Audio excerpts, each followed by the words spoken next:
Show, Lesley. Thank you for being with us today. Oh, it's a pleasure to be here. Thank you for having me. It was really nice to see your face. How are you getting on with everything with COVID?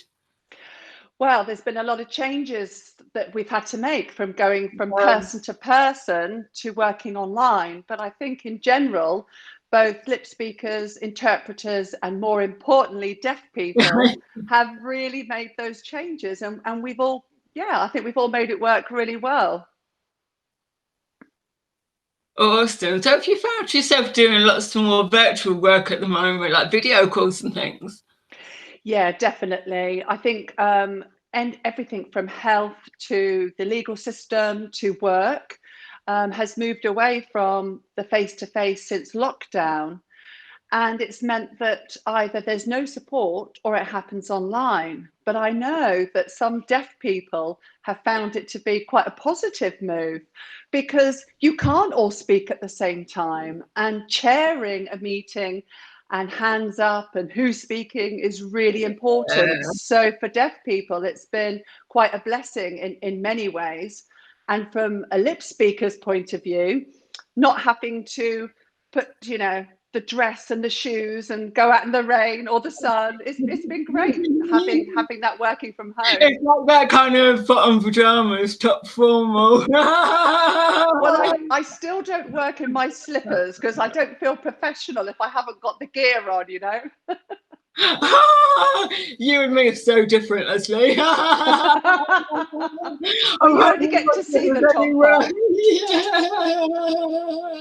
I think, like you say, it's been kind of like this weird little social experiment as well, hasn't it? Because so many sort of hearing people have been thrown into this, oh my God, right, how do I make this inclusive? How do I make this work for deaf people, hard hearing people? And I think for some deaf people, they don't use tech like this either, and I think everyone's been so used to that sort of face-to-face world and that interaction that it's just been a huge adjustment for everything. So it has. Even using the different online platforms like Teams and Zoom and Google, going back a few months ago, if you said to me, oh, we need a Zoom meeting, it would have put, the fear of God into me, thinking, how do we do that? And now it's like Zoom, pinning, background, it's all the new terminology that's coming out. So it's great. Whole new vocabulary going on with it, isn't it? So today we're talking about communication support, obviously, specifically around lip speaking. And I think this is a really interesting area. For me, when I lost my hearing, I had no idea about lip speakers. So I know there's so many people out there that are in the same position. They don't know what lip speakers are. They don't know how to use them. Hearing and deaf people in exactly the same boat. I think we all tend to understand that VSL as a deaf option, and I think automatically you think, oh, well, if you're deaf and you need an interpreter, obviously you need a VSL interpreter, so there's not always that scope. But it's such a diverse industry and there's so many different methods of communication support. Can you just briefly sort of sum up for us, what is lip speaking? Well, that's a great question, and you covered it well. How there's an assumption that a lot of deaf people use sign language, and of course they do, but right down to the other end where people have lost their hearing or are hard of hearing, they rely on English language. So they lip read the English word order and grammar and syntax that English brings. So a lip speaker will basically repeat a speaker's message, usually with our voices turned off, and we convey the meaning without changing it, the intonation and the stresses used by the speaker.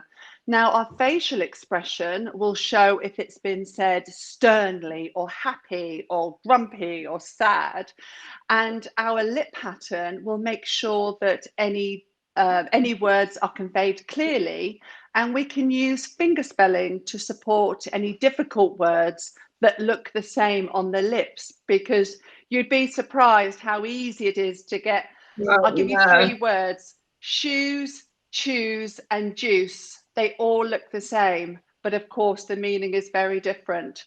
Now, some lip speakers will use their voice, so a deaf person can use residual hearing and lip read at the same time. And other lip speakers, some of us can use sign language to support the meaning, but it follows the same English word order, the same structure and grammar as English language. So theoretically, if English is your first language, you should be able to lip read. But it is an art and it is a science. It doesn't just come naturally. You know, you do have to practice and learn how to pick out the nuances and the differences between the vowel sounds and the consonant sounds. But it's not that easy, but it's not that difficult. It just needs practice. Hearing very suddenly, and it's not like you wake up after losing your hearing and be like, oh, well, of a sudden I can lip read. Yeah. You know, I can take everything in. And I think for me, you know, because I lost my hearing at a later stage, I had a bigger vocabulary to work with. And I think for me, you know, having lost my hearing in hospital, you have to adjust super quick. You know, you've got your doctors coming in, they're using huge long words, they're trying to tell you about health issues, and that's not in a normal vocabulary. And you know, it's really freaking hard, you know. I think it does take that time to sort of understand it a little bit. Yeah, and you made a really good point there, that if you've lost your hearing quite suddenly, which does happen, there's a huge psychological adjustment to not having your ears working, and you know, waiting to a person is in front of you, waiting until the light isn't glaring so you can see the person. So there's physical adjustments that need to be done as well. And it's not just as simple as, oh, well, let's give you a hearing aid. Well, it doesn't work like that, because one, you may not have any hearing left to amplify sound. And secondly, hearing aids aren't the be all and end all. You know, a doctor in your example will think, oh, well, she's got hearing aids on, she must be able to follow me. Exactly. Not always, and certainly not with jargon. So yeah, there's a cycle there, isn't there, that sort of technological aids, they give you the same sounds as if you were hearing. And it's like, it's so far from the truth, isn't it? I mean, I know quite a lot of people that have got either cochlear implants or hearing aids, both who have lost their hearing and are congenitally deaf, and all of them still lip read, all of them, you know. And I think, Lesley, sort of, because you're talking about the differences between obviously the English language and British Sign Language, and you know, I remember someone telling me this analogy once. I don't know if it's really an analogy, but it's like thinking, you know, the English language and the English dictionary is like this big, and the BSL dictionary is like this big. And you know, it's got its own language, it's a recognized language, it's got its own syntax, it's got its own linguistic styles. And it's not like, again, you wake up and suddenly know sign language either, you know. And I think that English language thing is really important, because there's lots of cultural things involved in that as well. You know, if you've been for up hearing, then that's your preferred style. You know, you want to be able to follow through the English language as your native language. Yeah, absolutely. There's huge cultural differences, as you've mentioned. But if you're used to, I don't know, going down the pub and you're used to chatting with your friends, well, suddenly that environment is probably one of the most alien environments to you, because even when you have access to sound or noise, it doesn't mean you can understand what that noise is. And there is a huge misunderstanding that physical aids restore your hearing, because of course they don't. And you know, we all can imagine our granddad sitting by the TV, turning the volume up, you know, as loud as you can get to really make those hearing aids work. Well, that happens over a long period of time. It's my God, that's so weird, isn't it? And then people will automatically be like, oh, do I need to talk louder?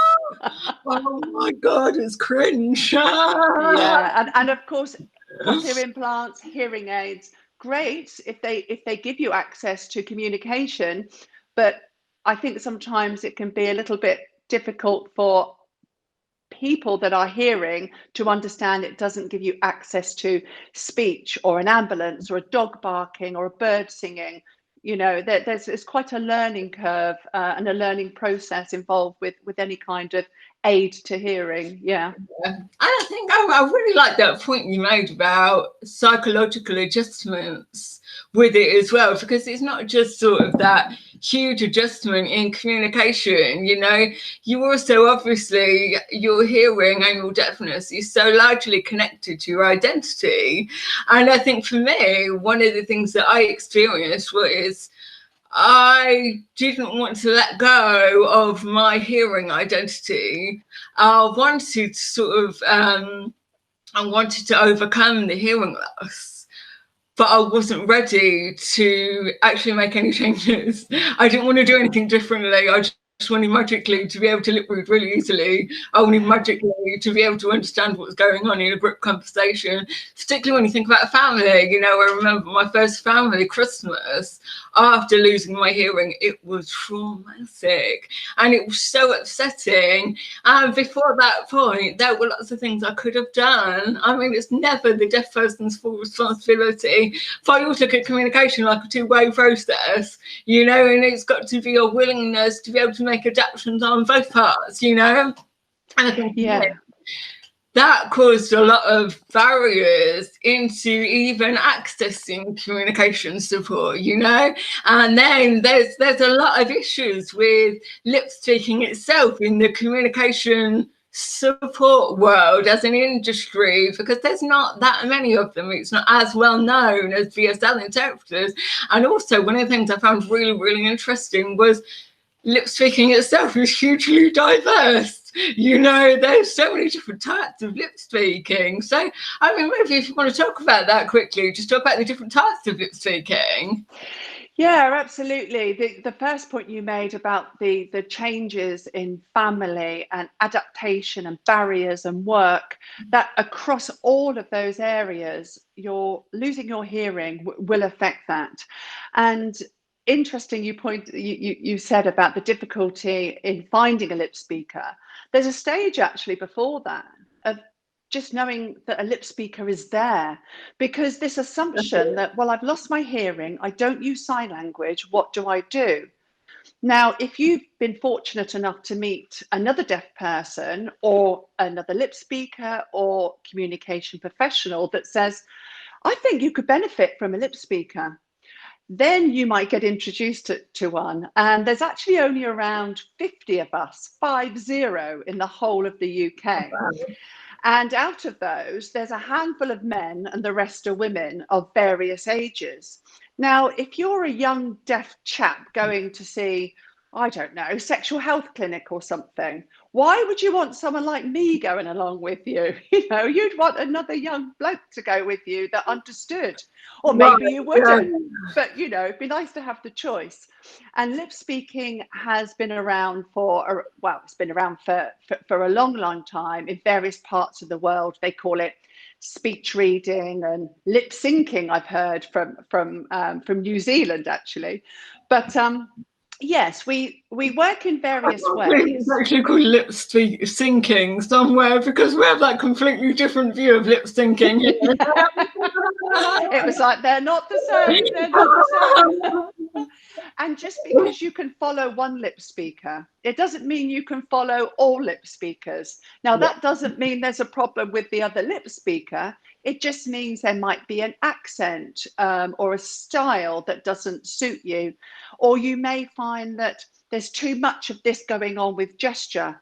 Some deaf people want hands down, do not move your head, you know, and almost a bit robotic. And others want all the time to have some signs to add it to the meaning, to make it clearer and easier to see. And we can do all of that from one end of the spectrum to the other if you have those skills. Now, there's a handful of us in the UK that are qualified sign language interpreters as well as lip speakers.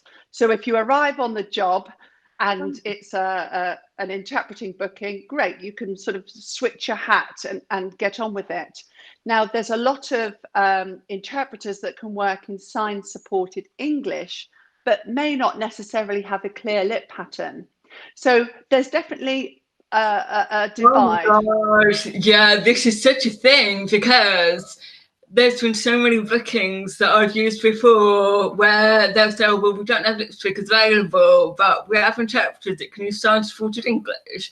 And at that point, I'd had sort of more developed sign language skills. I mean, I'm talking like maybe level 2 at most, you know. And I thought, oh yes, signs for English, that sounds exactly what I need. I couldn't understand a damn thing, because I was still trying to lip read, and what they didn't do was have clear lip patterns. The signs were English, yeah, great. Yeah. But they're using signs that don't exist because there are no signs for it. So they're half the time using finger spelling, and I'm sorry, I mean, I think you're a bloody magician if you can follow lip speaking.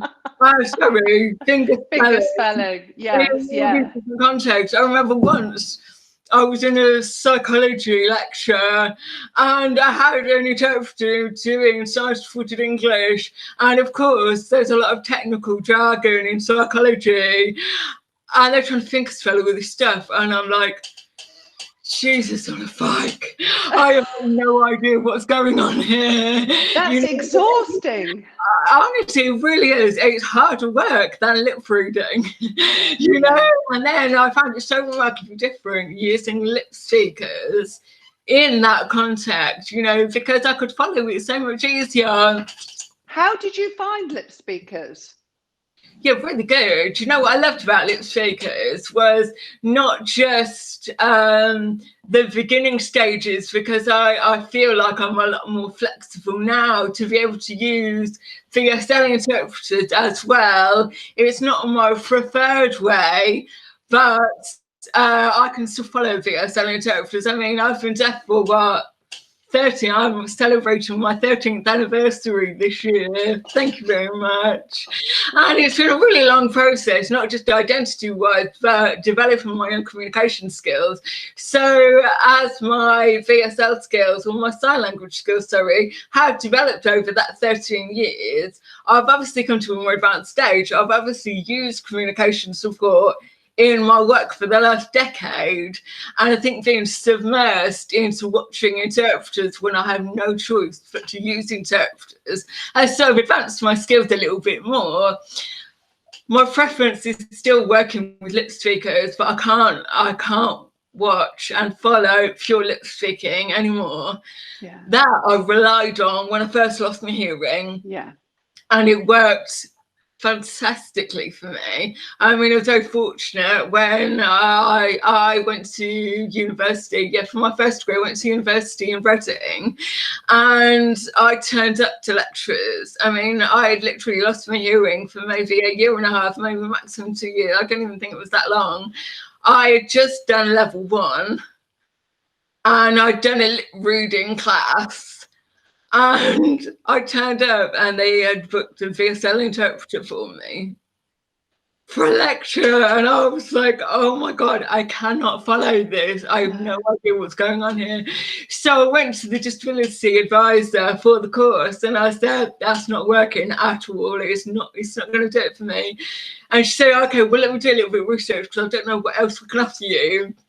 And then she came back and she said, okay, I've done a bit of research and there's a lip speaker that lives locally. And so I was like, well, I don't even know what lip speaker is. What does that do? You know, and then she got booked for me. And of course it was Sarah Scanlon. And she was the first lip speaker that I was exposed to. And it wasn't just, she made such an effort to really go through lip speaking. She didn't just turn up to the appointment and go back, let's just get on with it. She gave me advice on how to use a lip speaker, you know, and it was really, really worthwhile. And for most of it, Sarah provided pure lip speaking, and she would use some finger spelling to aid. And that was good for me because I didn't lose my level 1, you know. But I used that for a very long time, and so then I started using a number of different lip speakers, and then I got this whole, as you mentioned earlier, you know, just because you understand one lip speaker doesn't mean you'll understand another, so you start to sort of Am I allowed to say this? I mean, I hope you know other lip speakers are going to be watching.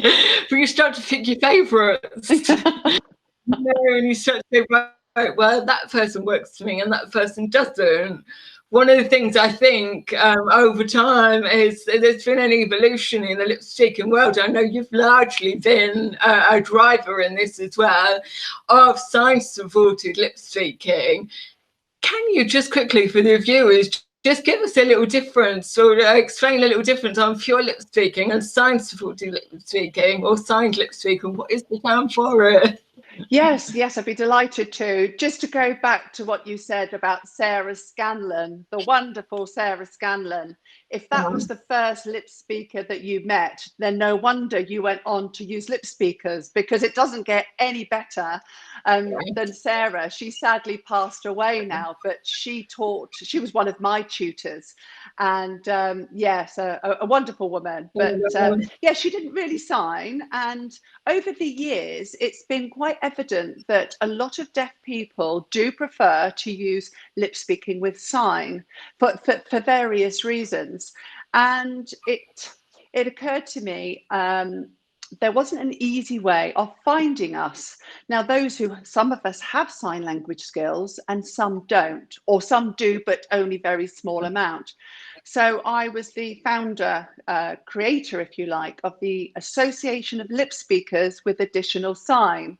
And that's basically a directory, a membership organization where you can find lip speakers with sign.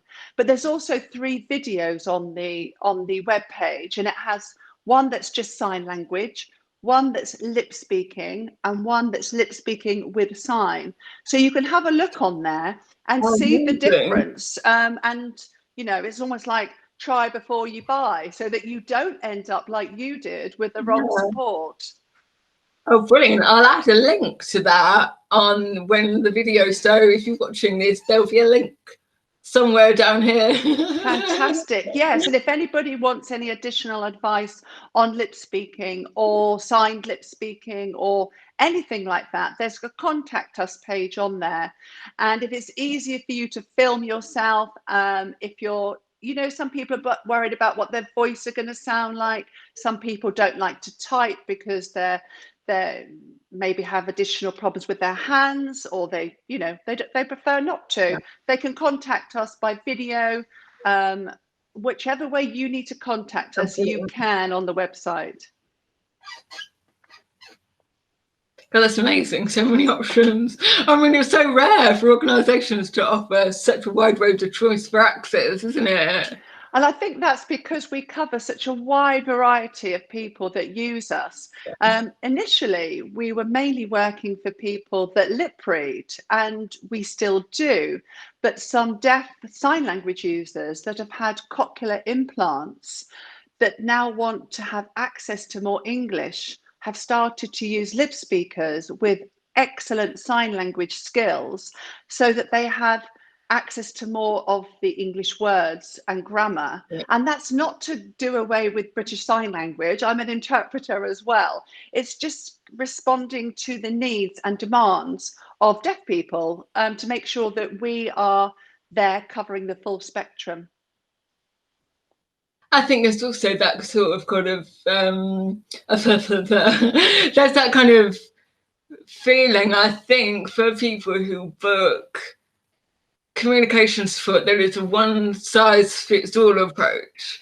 And I think that's really such a great way of moving forward in offering communication support, because it's like, we don't expect you to fit into a box, we fit your box. You know what I mean? I think that's really a different approach from so many people. I do, and that is so important, because just because you use an interpreter, you know, you might want a sign-supported English interpreter or a BSL interpreter. And if you use a lip speaker, one with sign or limited sign, or quite recently, even I would like somebody with a Southern accent. And this was from somebody up north, because they found the Queen's English lip pattern easier to follow. And that was the first time that had been requested, you know, a lip speaker from yeah. south of the Watford Gap, so to speak, that had a clear lip pattern. So, you know, it's about adapting and making sure that we are supporting you in the way that you want. Oh, that's amazing. I think one of the things I really like about it, because in my experience of using Lipspeakers, I mean, I've probably only had this experience in a health setting, because obviously each hospital trust has contracts in place with agencies that provide communication support. And so I don't know how it works from a logistical point of view as an agency, but it tends to be that agencies will use the people immediately available, or they'll use the same people to do certain jobs. So if I wanted to, say, go to my hospital clinic and I said, well, I'd like to use a lip speaker, I'm going to turn up and I'm going to have the same lip speaker booked all the time. And maybe they'll say, I mean, I'm not even sure if this is the case, but they might say, well, that's the only lip speaker available. But I know that's not true. But what that means is it's the only lip speaker available with that contract, and the hospital is not allowed to go outside of that contract. So it puts a real limitation on choice in lip speaking. That raises a really good point about agencies and the way that health trusts and police forces and courts, the way that they procure, the way they find one place in a lot, in a tender, and lots of people will bid for that tender, and they could well be spoken language agencies that have all these languages and the deaf bit put on at the end that they really don't understand, but, you know, don't worry, we'll work it out. Right. Well, they get a request through for a lip speaker or an interpreter or a speech to text reporter, and you just know when that request comes through, they're thinking, what's one of those? And we get requests for, I need a lip reader at 3 o'clock at the hospital. So I reply back and say, oh, you need a deaf person, an expert lip reader. Oh, I don't know. So they don't even know what they're asking for. Now, I'm not talking about all agencies, of course, but sometimes it's about cost. It's about who is willing to fill out their 20-page application form to join their agency. And you might have a very good agency with lots of paperwork that, you know, we don't want to fill out. Or we may not want to work for the small amount of money they're willing to pay us when their pockets are getting fatter as an agency. And on the other end, you've got brilliant agencies that will match the right deaf person with the right support worker, regardless of cost. And that's really where we should be looking, because it's about you, the deaf person, feeling as though you've got someone that you trust, someone that you can understand, because particularly in health settings, you could have a situation, we all know a lot of deaf people will nod, and the doctor is talking away to the deaf person and the deaf person's nodding. Now, if that lip speaker knows that deaf person, he or she might be thinking, now I know you're nodding, but I don't think you've understood that. And we can use a few strategies to say, could you just clarify what the dosage was of that tablet? Or, you know what I mean? And it's about knowing each other, trusting each other, but making sure, most importantly, that you can do the job that the deaf person needs you to do. And you're not just turning up paying lip service to the booking form. You know, there's a lip speaker, she'll do, he'll do. It's not about that. Well, I think I raised this really interesting point, because I know for me, sometimes I won't ask for communication support in a health setting. And particularly if it's like, oh, I'm just going to have an MRI scan, so I don't really need communication support, or oh, I'm just going to the optometry department, I'm just going to audiology, which obviously is not really a thing for me anymore. But, you know, these departments I go to, and I think, well, it's only a small appointment, it's not that important. So I won't ask for communication support because I feel guilty. We're so socially conditioned that the NHS is skint. they haven't got the money to be able to do this. And I think there's this kind of it's like a weird guilt, like you feel bad that someone's caring for you and like in some cases saving your life, and you kind of want to almost contribute to that in some way. So you do that by saying, well, I'll save you a little bit of money and I won't book communications for. And I think for me, for a long time, that was an issue. And I think obviously in a lot of contexts, it's much more complex than that. I think for me, there was a I'll make do. And largely as well, it was, I think the key turning point for me was I was so sick of dragging my mum and my brother along for appointments. And, you know, it's really invasive. So sometimes the appointments are, they're really personal, and there's some appointments I don't care if there's someone with me or not, and you know it comes to a point with my family, we just do it as a meet up point to go for coffee. But before, relying on them, I was fully relying on them to make sure I got in the information. Now there's no problems with that. Is one, I'm hugely overwhelmed in big conversations in a health setting, you know, and particularly I think with NF2, sometimes you'll go to your clinical appointments and you're getting MRI results, and these MRI results maybe aren't that good. And you go there with such an amount of anxiety because obviously NF2 just throws your life into the mix sometimes. So you're turning up to these appointments full of anxiety, so already you're not really concentrating, you know, and already you've got all these more complex dynamics going on within the appointment. And so I'm not able to fully understand without communication support. But before I started booking communication support, I was relying on family. But now, of course, then you've got a whole other mix. And I'm taking my mother. My mother's sat there finding out that I've got a brain tumor growing. I need to have brain surgery. Now she's panicking. Now she's got her anxiety thrown into the mix. All of a sudden, listening becomes a much, much more difficult activity, and taking and processing that information becomes a much, much more difficult activity, not just for you, for the person you're relying on, to make sure you've got all that communication, you know. And then you step into the mix. Maybe there's a child with NF2 and their parent is hard of hearing, you know, and they've still got all of these issues involved with it. So I think when you talk about, you know, being understood and knowing if someone's understanding, that's such a huge thing. And for me, I felt much more in control of my health, much more independent in turning up and going to hospital appointments and having conversations with my clinicians, because I knew that communication was not really something to worry about. I knew it was all going to be all right in the end. Do you know what I mean? I do, and you've raised so many important points there. And I was interested the way you were talking about the guilt, about the public purse, which I know we all have a responsibility to. But just imagine for a moment that you think you've understood what's being said to you, and the doctor believes that you've understood what's being said to you, and you both go away, you take the wrong tablet, you end up taking too many, not enough, your health condition worsens.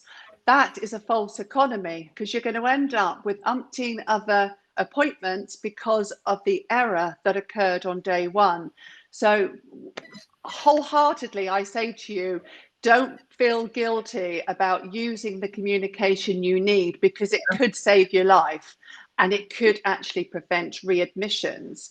And secondly, you were talking about not having somebody there. How would informed decision making happen? How would informed consent happen? Because you can only make those choices about your care, about your body. And when you've got NF2, you've got multiple issues going on, and you don't need me to spell them out, but you will have a doctor for this and a doctor for that. Jargon, terminology, medical words. And having a lip speaker with you, one, gives you that backup. Even if you want to lip read the doctor directly, you will have that second backup, so that if there's a difficult word or something that needs to be finger spelt or written down, that can happen. And you then are properly informed to make that consent. And even before an operation, you know, the consent form, they ask you to read it. Well, that's great, but what if your eyesight's gone? What happens if you don't understand the words? Having a lip speaker there can give you that reassurance. And I think really is, I mean, I have strong views about informed consent, so I'm really glad you brought that up, because I'm about choice. And I think because I've got strong opinions on stuff anyway, you know, I'm quite, I'm quite, well, my husband calls me Govy. no. That's the word for it. But informed consent is really important, because this is something that legally all patients have a right to, and that requires you to fully understand and fully agree with full understanding a course of action. So, you know, simple things like people making a decision for you, you know, but you've not made those decisions. So if, for example, you have a parent with you, and the parent is going, yeah, we'll do that. Well, hang on a minute, what about the patient? Why is the patient not having the conversation here? And I know for the NF2 clinics, they work really, really hard trying to sort of adapt around communication, and I've never had a single problem with them booking communication support if I've asked for it, because we all know, I mean, we'll probably touch on it in a minute about the accessible information standard, but there's never been an issue for me booking it, but it's also never really been openly offered. So I had to ask for it. Now, of course, if I was in a position where I don't use Lipspeakers for work, or I don't use it for education, maybe I won't know if it's available, or even maybe I don't want another person there in person, because there's lots of boundary issues with that, not in terms of professional boundary issues. There's obviously sort of standards that professionals will have to meet, and that's a whole other podcast in itself. But you know, the kind of opening yourself to allow a third person into your private space, and that's massive in itself, you know. And so that aside, some people might say, well, okay, I'd like cards. I don't know, I mean, when did that change to cards? You know, I always do is switch to text or remote captions, you know, and all of a sudden it's like, no, it's called cards. Oh, right, okay, I didn't get that memo. But, you know, because everything's so remote now, and you literally, all that you need is an iPad.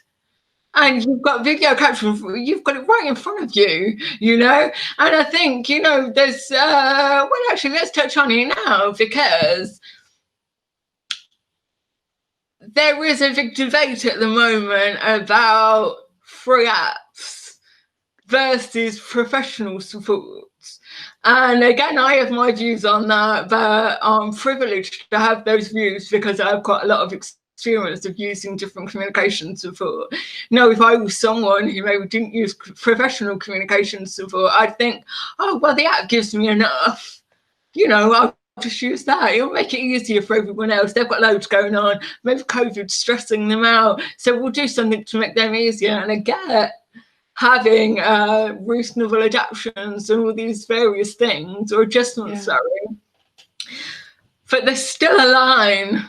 There's still a line that it's almost a responsibility, legally, ethically, to be able to make sure that the best standard of communication support is there. I mean, I know as a professional, you will have views on the sort of app versus professional support. And I think, I mean, what's your views on it in a health setting? I know socially these apps are brilliant, but what's your views on it used in a health setting? Well, it's a huge problem, I think, at the moment, particularly as you mentioned with coronavirus, because we have to adapt. And yes, technology is there. The first point you mentioned about the accessible information standard is so crucial, and it should work but I'm not sure it is. I think deaf people are being failed by the system, because if you say, I need an interpreter or a lip speaker, speech text reporter, whatever, it should be there for each booking. You shouldn't have to keep asking for it. And I've done a lot of volunteering throughout the pandemic, literally on a phone with a deaf person with a phone who can't even get into the door of the doctor's surgery from the street because it's locked.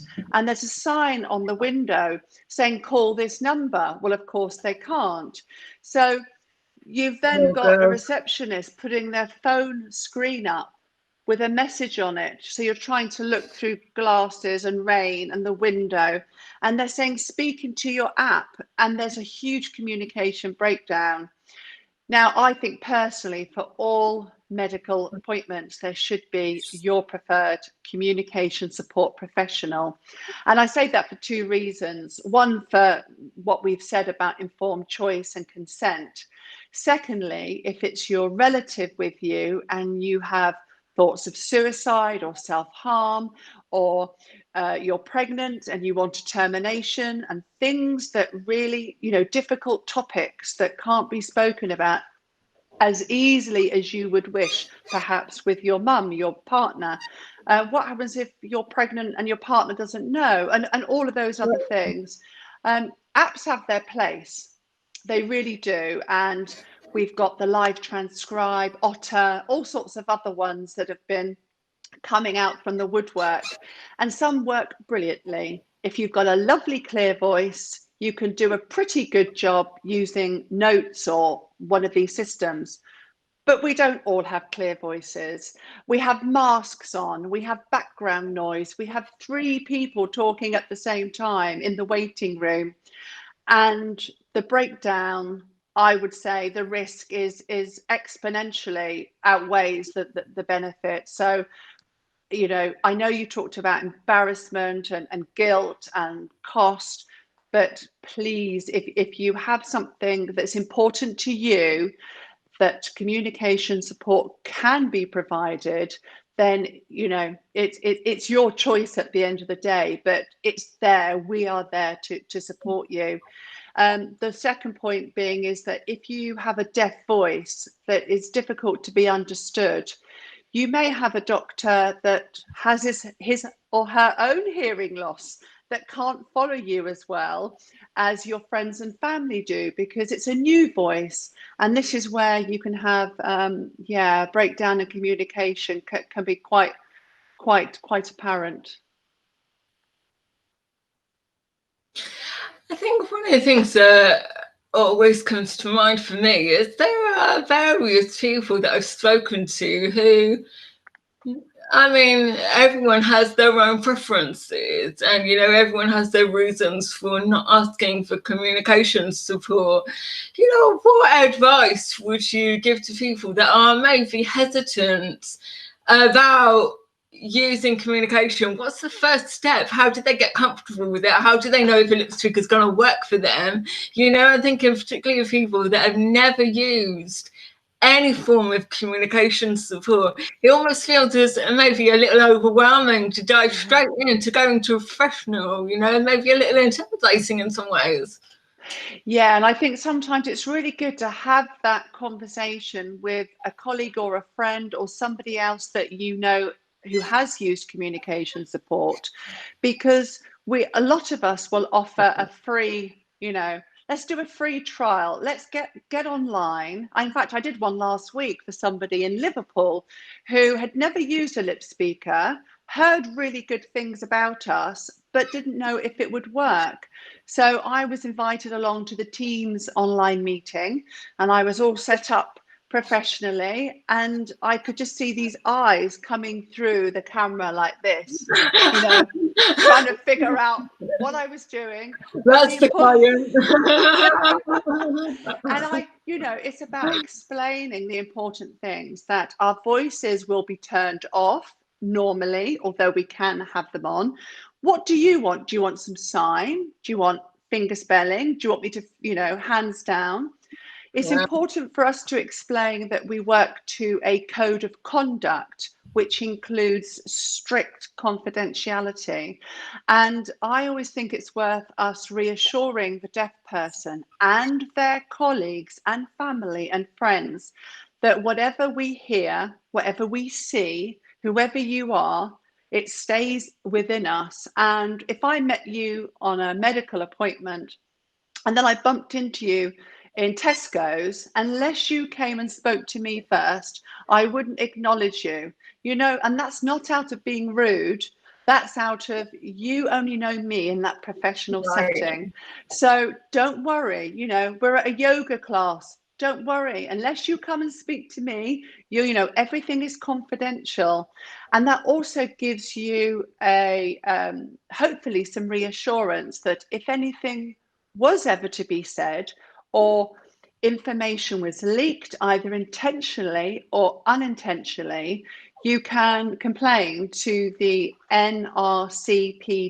And it might be worth Susie putting a link to that as well, to the National Registers of Communication Professionals working with deaf and deafblind people. And that gives you the reassurance that everything we do is at a standard, although I have to say, the standards do vary across the UK, as in all professions. You know, we've all had the most amazing lip speakers. We've had some that we wouldn't necessarily use again, but it's we have all qualified to a standard. We have to do CPD points every year, which is continual professional development, to make sure we meet those standards and continue to learn on the job. And that hopefully reassures you that, you know, we are professionals. We're there to support you and to support the environment that you are within. So if it's a doctor speaking to you, you know, quite often they'll look down, they'll be writing their notes. You know, you can't see through the top of somebody's head. You can't see through a beard or a moustache or somebody with a strong accent, whether it's from Scotland and you're in the south or vice versa. You know, we are there to make sure communication is effective. I'm really glad you brought up the NRCPD, and I did that the first time. Yeah.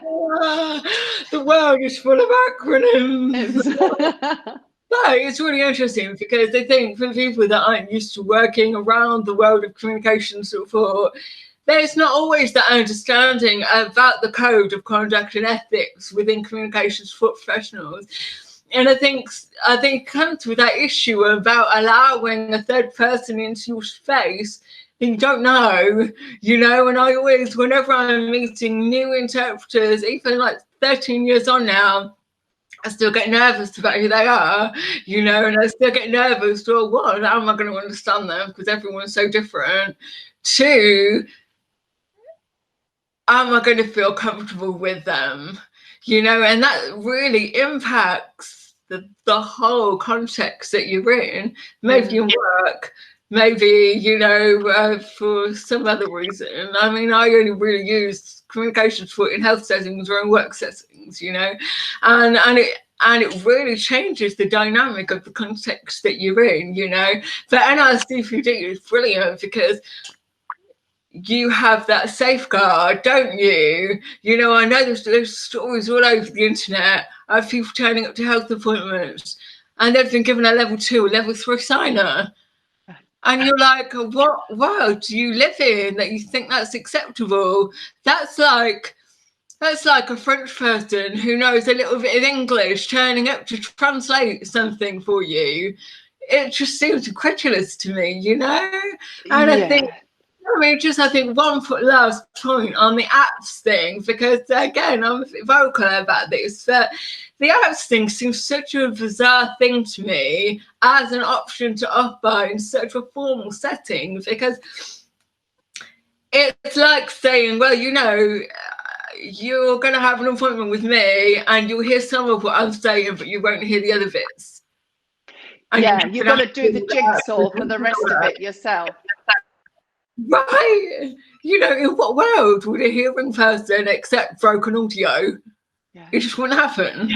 It No. wouldn't happen. So that's the thing, you know. And I think NRCPD is, going back to that point, is just a really good projection for deaf people, because if you do have a circumstance, and every industry is full of good and not so good, you know, and you may have experiences where you think that, yeah, that wasn't really appropriate, you know, things like for me, I've never made a complaint for myself, but there's been certain situations with the odd communications professionals that I've thought, that doesn't feel right, you know, or I've seen them on various other contexts, you know, not really acting professionally, and it's made me go, oh, hello, you know, and I always ask to see their registration cards now.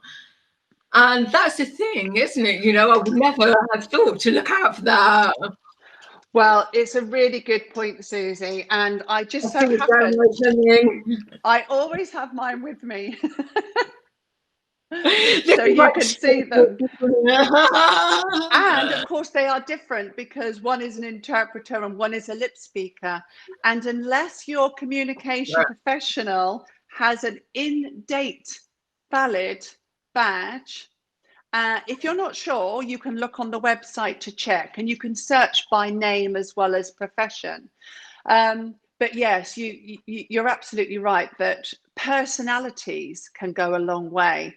Now, on the NRCPD website and on the professional associations as well, like ALAS that I mentioned before, ALAS, they have a little bit of background about that person. So if you're into, I don't know, rock climbing and surfing and all the adventure sports, and someone's got one of those backgrounds, for example, which I have to say is probably the biggest logistical issue that I've known communications professionals to have to deal with. I'm definitely no good on a surfboard. Up in the wall. Yeah, climbing up a rock. Climbing up a big rock and then looking down for your communication. Yeah, that's tricky. I think there's definitely some innovation that goes on around that. Before we finish up, top tips. So for people who want to explore about using lip speakers maybe for the first time, what top tips can you give us?